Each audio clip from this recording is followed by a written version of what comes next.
Our market master of the day is with us, Sandeep Bhatia, head of equity India and country head at Macquarie Group.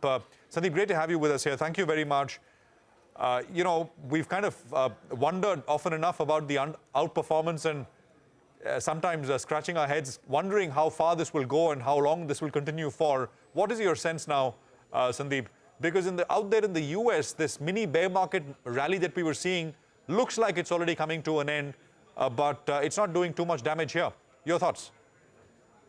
So first, wishing all the viewers of CNBC and all the anchors very happy Diwali season.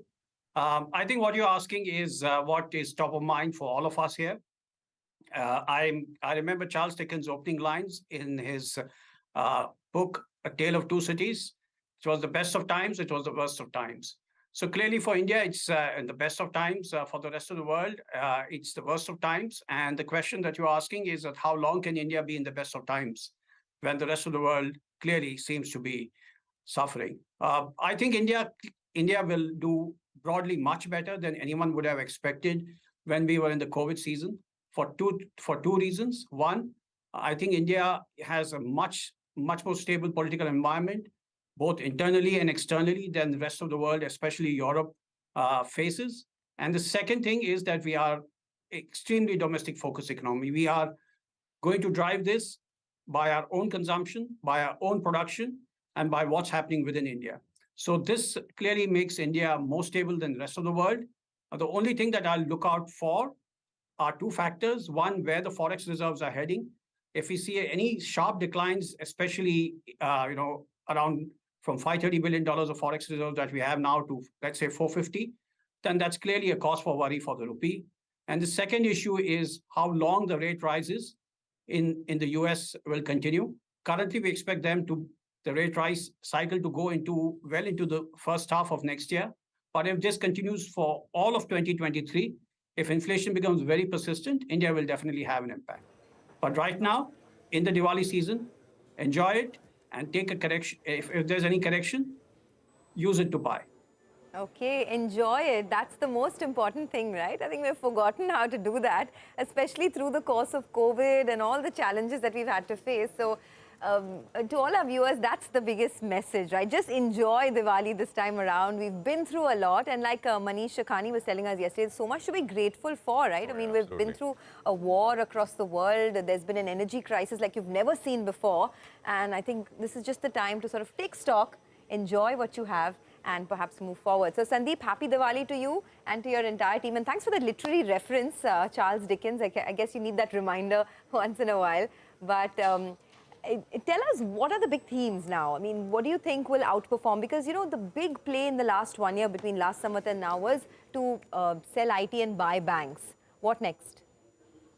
So I think the easy thing to say is that continue to buy banks, continue to buy the domestic consumption, also go into domestic capex stories. So I don't think we need to pivot away from the domestic economy. I think that has been our savior in the last 1 year, and that will continue to be our savior. But there's one interesting idea that we have been pushing, and let me tell you, we are getting a lot of pushback, and that is to buy IT. I think IT has underperformed. It is like ITC. Like ITC had 2.5 years of such bad news, and despite the fact that it's a very solid company, cash generating, it was ignored by the markets because the whole flavor was ESG. I think the IT sector is in that zone. And I don't expect any quick returns in the next 6 to 9 months for the IT sector. But for long-term investors, these kind of declines and these valuations, if you have a 2+ year time frame, at least a 2.5 to 3 year time frame, the next 6 months will be a good time to buy IT.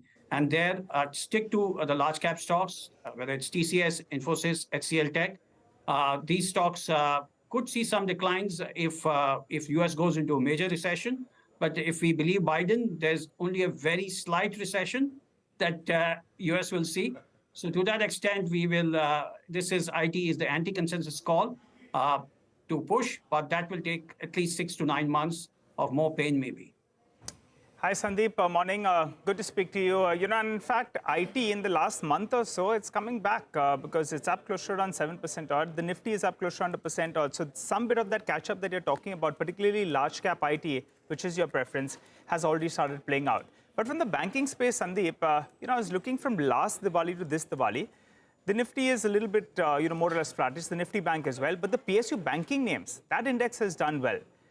Do you believe that the time has come now, if you're going to be having a good credit growth cycle and the credit costs are going to cool down, it's time to start allocating some money to the PSU banks as well? Or do you think that stick to the large private sector banks? I think State Bank of India is our preferred choice if you see the private sector banks. The public sector banks have cleaned up the act. We will go through a capex cycle. The only thing that I'm worried about is if there are group-wise concentrated exposures that these public sector banks have ended up taking the last couple of months. And that is something that we are not very clear about today. And therefore, the preference will be to weigh the portfolio in the banking sector. The banking piece in the portfolio should still be 80% weighed in favor of private banks. And the only good public sector bank, I think, would be State Bank of India. India is going through a good capex cycle, but we have seen that this runs for 2 years, and then there's always some trouble, and the public sector banks get caught up. So to that extent, we have to be careful. We are still at the beginning of this capex cycle. I would think that many people would say the capex cycle not even started. But yes, we should definitely still be inclined towards private sector banks. I think some of what Sandeep is saying is echoing what Ramdev said yesterday, that eventually PSU banks will do bad lending, but that is some time away. Yeah, so 3 to 4 in years between now away. and then, there is perhaps money to be... Make the most of it, yeah. Make the most of it.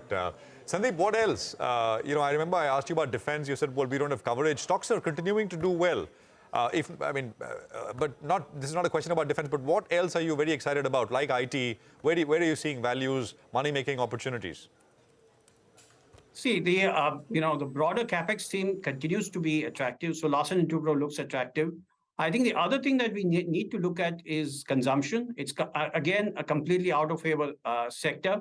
We have had, not great rural outcomes, and therefore consumption will remain weak. There are some high-quality names. We need to see correction in those high-quality names before we buy them. So keep an eye out for the FMCG staples, but I would peg them below the IT, because IT has already corrected, and IT will eventually benefit from the rupee depreciation. I do expect rupee to continue to remain under pressure at least till the first half of next year, till June. So IT will benefit in the next 2 years with these rupee corrections which are happening right now.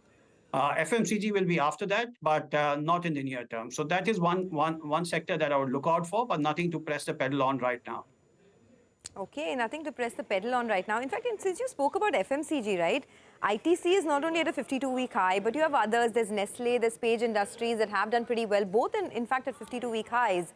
You think there's some valuation headroom here for any of these companies at all? And what are the pockets that you'd look at within consumption and FMCG? So I don't expect any valuation headroom for FMCG companies. If there are any restructuring or potential spin-offs, then that can create opportunities in FMCG companies. But other than that, I think earnings growth and steady earnings growth, when that gets valued in an environment, let's say in 12 months' time, the whole world is in a crisis and consumption is weak, but Indian consumption looks good, that's when the FMCG can perform if the earnings come through. But if there are any restructuring in the FMCG name, if there any corporate restructuring, that could be a trigger.